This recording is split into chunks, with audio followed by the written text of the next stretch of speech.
Hey friends, how's it going? Today we're back working on my 2008 Kawasaki Vulcan Custom.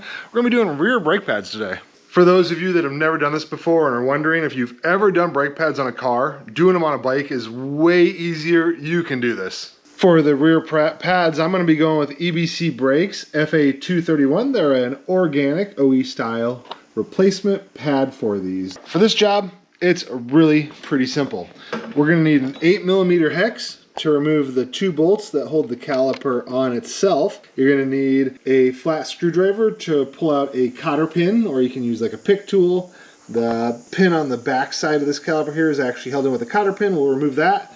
And then you just need the brake pads, and this is super simple to do. I would recommend some brake clean, some brake grease to apply to the back of the pads and some of the moving parts on here to help avoid any squeaks or noises that you don't want.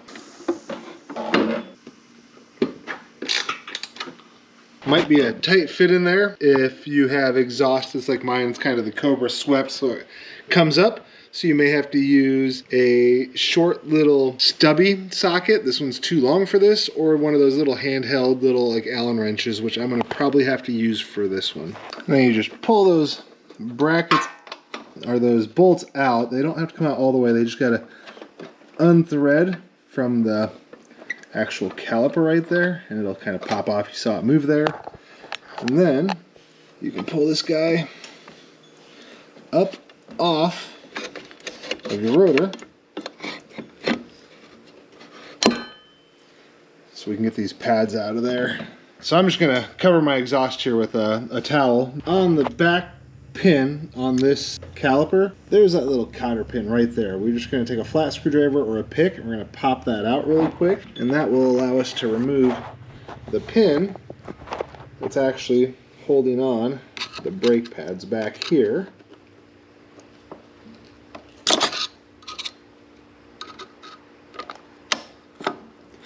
And kind of pay attention to the way that cotter pin is in there, so when you go to reassemble it, you can get it put in the same way. I mean, it doesn't have to be the exact same way, but obviously this is how it was in there, so it's going to be that much easier to do it when you go to reassemble.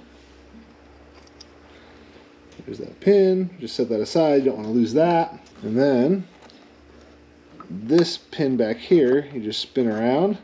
It might be a little tough from having buildup on it from brake dust and stuff like that, but you can just kind of wiggle it, and it's going to come out of this caliper as well. We'll have to clean this guy up before we put it back in, but it's got, you know, a little bit of dirt and grime and stuff on it, so we can set that off to the side now. And then you can see this front pad already wants to come out. You're gonna swing this down. It's kind of hard to show you at this angle, but the pad itself gets caught on this caliper, so you got to swing it down out of the way, and then it's going to slide off this front pin here. I'll try to set up my camera so you can see this. Just with it on the bike, it's probably a little harder to set up, but yeah, so this swings down and slides off just like that. And then for that other caliper, it's just held on underneath a couple of little pieces on here. So you're just going to slide it forward, and that's going to come off as well pretty easily. So now we need to compress these pistons back into the brake caliper. I've actually got a tool I use in the automotive world that I'm going to do with this, but this is a dual piston caliper, so we got to make sure we put both pistons in. So I've got a metal plate I'm going to be putting against those. So when I start to tighten this down, it's going to actually push both pistons in at the same time and work out a lot better for us. So you're going to get it lined up, and then you're just going to spin this guy, give it a little spin, let it push those pistons in a bit. We're going to do that a couple of times to get that in there. You might have to move this around if you're doing the tool like I am, which is designed for a single piston caliper, but it'll still work on here. You just want to spin a little bit, give it a second to push the brake fluid back through the brake line and compress those pistons. Spin it again, let it sit. You don't want to go in and just jam this through there. You want to go ahead and take your time doing this so that both of those pistons go in nice and smooth to the caliper the way they should.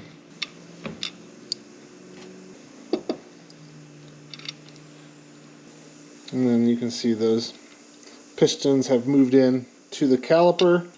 They're not sticking out anymore. Probably one more spin. There we go.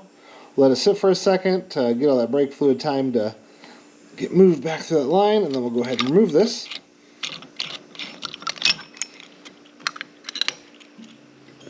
There we go. You can see that those pistons are back in that caliper now. And now we're going to go ahead and clean this slide pin at the front. We're going to clean up the area around the pistons here really quick, and then we're going to apply some grease to this that the brake pad slides on to help keep it from making any noises. If you're watching the video and you find this helpful or useful at all, be sure to go down below, hit that subscribe button for me, trying to get to 10,000 subscribers this year. Leave any comments, like the video, appreciate it a ton. And then, like I said, once everything's all cleaned up, we're going to take some multi-purpose synthetic grease or some like Sil Glide, some actual brake grease to lube up some of these parts. The important thing is you want to make sure that this stuff is going to be salt, water, and road salt resistant or impervious, so that way this stuff doesn't just get eaten away on here, because this is what's going to keep your brakes quiet, keep them from making squeaks when you apply them and things like that.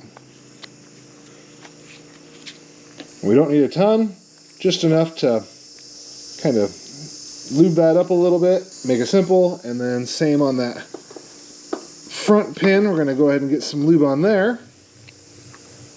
And then the only thing we have to do is apply some of that to the metal backing of the new brake pads. You'll want to make sure when you're doing this, don't get anything on the actual pad itself. We want to apply it to the back metal backing material. It doesn't need to be a lot, just enough to kind of get it lubed up a little bit to, again, keep it just from squeaking and stuff when it's sliding against the pins. Now we're going to take the new pads and we're just going to reassemble this the opposite of how we took them off.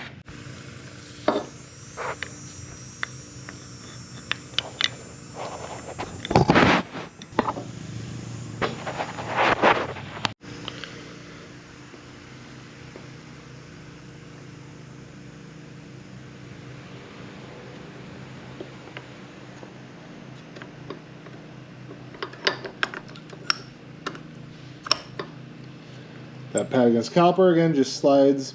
There's a little hook piece that goes there, and then it sits under this little tab here, and this will line up with the pin. And then the outside pad,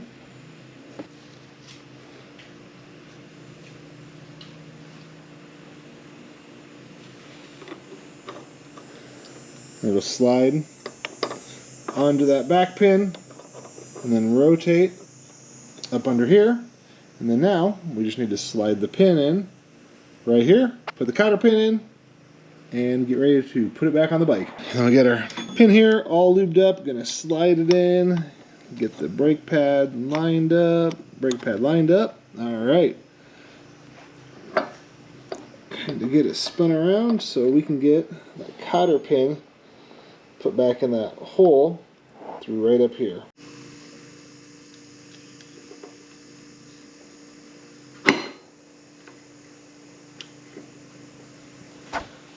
Cotter pin in, and now we're just going to slide these guys apart so the pads can slide up over the rotors, or the rotor, or a single one, and then we're going to bolt it back on the bracket here. Slide these bolts out. There's a bracket on the back side of this caliper here. It's kind of hard to see with this big shiny light over there. This thing here you can pull back a little bit to let it slide into place if you don't quite have it where it needs to be. As my camera flies all over the place because I'm trying to set it on a bike to do this.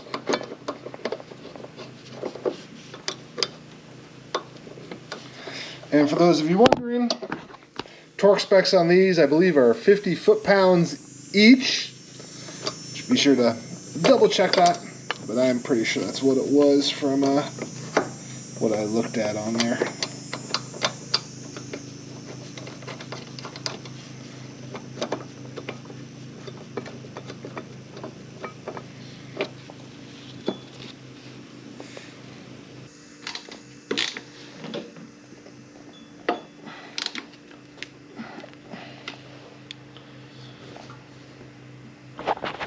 And there it is. Now what we're going to want to do is go ahead and press this back brake a few times. You'll feel the pressure building up on it as the pads seat against that rotor. There we go. Yeah, it'll take a few pushes. Yeah, now it's all seated against there correctly.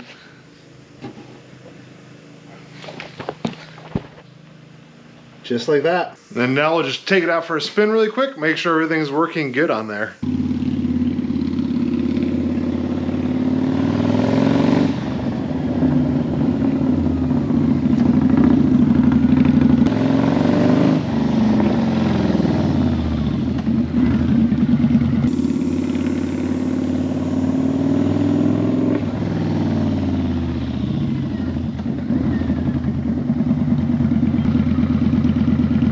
And then you want to break in your brake pads, and the way you do that is you're going to go out and right around about 5 to 30 miles per hour and come to a stop, and do that 5 or 6 times to let those brake pads really get, I don't know, broken in, I guess, adjusted, set, I don't know, let them get used to braking. Because if you go out and you don't do that the first time, you have to stop right away. The brake material isn't quite built up on the rotors correctly, and it's not going to be as good a stopping, braking. You don't want to go out and just jump on the highway without doing this process first, because your brakes won't be as effective. And there you have it, guys. Now you can do your own brake pads on your Vulcan or any other motorcycle. It's super simple. Thanks for checking out the video, and until next time.